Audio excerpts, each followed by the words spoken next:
안녕하세요. 드라마의 찐시민 남자 리뷰어즈입니다. 박신혜 김재영 주연의 판타지 사이다 스릴러 드라마 지옥에서 온 판사, 오늘 4회 어떻게 보셨나요? 저는 설마 아무리 죄인이라도 여자를 문정준처럼 조업할까 싶었는데 어떻게 보면 배자영이 문정준보다 더 많이 두들겨 맞았습니다. 차에 가둬서 물에 빠뜨리고 산꼭대기 절벽에서 밀어버리고 지호에게 저지른 짓에 전남편의 눈까지 멀게 한 그 모든 걸 똑같이 되갚아 주었죠. 그리고 그것도 모자라 얼굴에 정통으로 주먹질까지. 이러니 이게 통쾌하지 않을 수 있겠냐고요. 볼 때마다 느끼지만 진짜 잔인하긴 한데 그게 가해자에 대한 응징이니 왠지 모를 카타르시스가 올라오는 듯 합니다. 거기에 이럴 때 문정준 역할도 그렇고 이번 배자영의 역할도 그렇고 보는 사람들의 혈압을 터뜨릴 만큼 그들의 죄가 어마무시하고 하물며 등장하는 배우들의 연기까지 난리가 났으니 카타르시스는 2배, 3배가 되었던 거죠. 자, 그럼 배자영의 지옥행 얘기는 여기서 적당히 마무리하고 저는 오늘 등장한 2개의 떡밥에 대해 이야기를 해보겠습니다. 첫 번째 떡밥은 바로 유스티티아의 결말. 사실 1, 2회를 봤을 때는 딱히 다른 결말이 떠오르지 않았죠. 그냥 이렇게 사법정의에 대한 주제를 지옥에 빗대어 사이다로 풀다가 임무를 완수한 유스티티아가 지옥으로 돌아갔고 이제는 자신의 이름에 걸맞는 정의로운 판사가 되며 끝나겠구나 생각했습니다. 그런데 3회부터 이상하게 악마와 인간의 로맨스 분위기가 스멀스멀 올라오고 오늘 4회에서는 그 분위기가 본격화를 하였죠. 강빛나가 된 유스티티아가 한다운을 보며 가슴이 뛰고 사랑을 해본 적 없으니 그 감정을 몰랐다가 점차 변해가는 모습이 등장했습니다. 그리고 이렇게 유스티티아가 변하면 변할수록 그레모리와 발라크의 입에서는 악마가 사랑에 빠졌을 때에 대한 결과도 공개가 되었습니다. 그리고 공개된 그 답은 죽음이었죠. 바엘이 악마가 인간의 감정을 느낀다거나 사랑에 빠지면 죽음뿐이라 직접 얘기하는 장면도 등장했고요. 또한 어딘가 묘한 황천벨라 오미자 할머니는 강빛나와 한다운에게 두 사람이 계속 같이 붙어 있으면 한 명은 꼭 죽게 될 거라는 예언 아닌 예언도 했고요. 결국 이런 3, 4회에 등장한 복선으로 봤을 때 두 사람의 로맨스는 필히 등장할 듯 보입니다. 문제는 그 결과가 어떻게 될 거냐는 것이죠. 그리고 저는 그 결과가 왠지 새드엔딩 같지만 해피엔딩인 그런 결과가 이어질 것 같은데요. 일단 한다운은 인간이기에 바엘의 직접적인 간섭은 받지 않을 듯 합니다. 즉 모든 건 악마인 유스티티아에 의해 결정이 될 것 같은데요.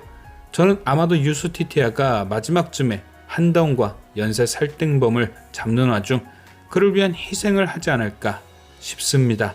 굳이 바엘이 사랑과 인간의 감정을 언급한 것이 이것에 대한 직접적인 떡밥이 되는 거죠.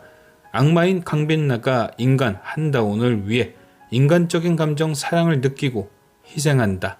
그리고 그 행동에 대한 바엘의 벌은 유스티티아의 죽음. 영생을 누릴 수 있는 유스티티아에게 죽음이란 벌을 내리고 지옥보다 더 지옥 같은 지상에서 강빛나의 몸으로 살아갈 것을 명한다. 하지만 이미 한다운에게 사랑에 빠진 강빛나는 영생보다는 그와의 삶이 더 값질 수 있게 되고 그녀에게 바엘의 벌은 새드가 아닌 해피엔딩이 되는 거죠.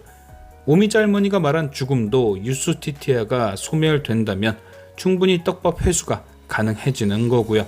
할머니에게 두 사람은 강빛나와 한다운이 아닌 유스티티아와 한다운으로 보였을 테니까요. 자, 그럼 이번엔 두 번째 떡밥, 4회의 본격적인 언급이 시작된 연쇄 살땡범 제2에 대한 예상입니다. 강빛나는 4회에서 이하롱에게 자신이 지옥에 보낼 죄인을 찾아보라 합니다. 그 후 이하롱이 찾아낸 죄인이 무고한 시민 12명을 해친 제이였죠. 이하롱은 현재 강빛나가 총 3명 보낼 죄인을 지옥에 보냈으니 제이까지 보낸다면 15명이 될 거라 강빛나에게 얘기합니다. 그리고 지금까지 그 죄인을 목격한 건 단 1명, 당시 10살이었던 초등학생이란 정보를 주죠. 그리고 그 초등학생은 3회에 등장했던 한다운을 얘기하는 것일 테고요. 즉 드디어 강빛나가 본격적으로 한다운과 한편이 될 이유가 등장한 겁니다. 강빛나에게 죄인은 12명분의 죄인이고 한다운에겐 그가 꼭 잡아야 할 가족의 원수, 자신의 죄책감이니까요. 그럼 과연 그 제2의 정체는 무엇일까? 저는 딱 한 명밖에 떠오르지 않더라고요. 바로 강빛나에게 관심이 아주 많은 국회의원 정재걸. 제가 바로 정재걸이 떠오른 가장 큰 이유는 나이였습니다. 25년 전 1999년에 사건이 발생했고 그 당시 젊은 어른으로 가장 쎄한 느낌을 풍기는 건 정재걸 뿐이니까요. 현재 그가 60대라고 하면 그 당시 30대 중반에서 40대 초반, 나이대가 얼추 맞아 떨어지는 느낌이죠. 그가 젊었을 적 제2였고 이후 국회의원이 된 사람인 거죠. 의원이 되었으니 의심을 피하기도 쉬웠을 테고요. 오늘 이런 대사가 나왔습니다. 초등학교 교사라니까 의심을 안 하더라. 내가 판사니까 의심을 안 하더라. 정재걸 역시 사건 이후 국회의원이 되었다면 의심받기 쉽지 않았을 테고 받더라도 무마할 힘이 생겨 버린 거죠. 그럼 그는 왜 그런 범행을 저질렀을까? 저는 왠지 그가 목적이 없는 그냥 살땡만은 아닐 듯 했습니다. 온화한 미소 뒤에 흑심을 품은 욕망러에 더 가까워 보이죠. 그래서 저는 그 범행이 정재걸이 국회의원이 되는 발판이었지 않을까 싶었습니다. 계속해서 황천동 재개발에 대한 얘기가 나오는 것으로 볼 때 혹시 그 당시에도 뭔가 재개발 관련된 뉴스가 있었던 건 아닌지 생각해 볼 수 있고, 집값을 떨어뜨리기 위해 재개발을 해야 할 동네를 범행 장소로 삼은 거죠.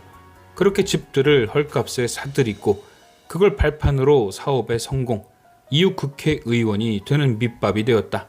하지만 그걸 진짜 강빛나에게 들켜버렸고 그녀 또한 없을 수밖에 없었다. 결국 강빛나를 해친 사람도 정재걸이지 않을까 싶은 예상까지 흘러가게 됩니다.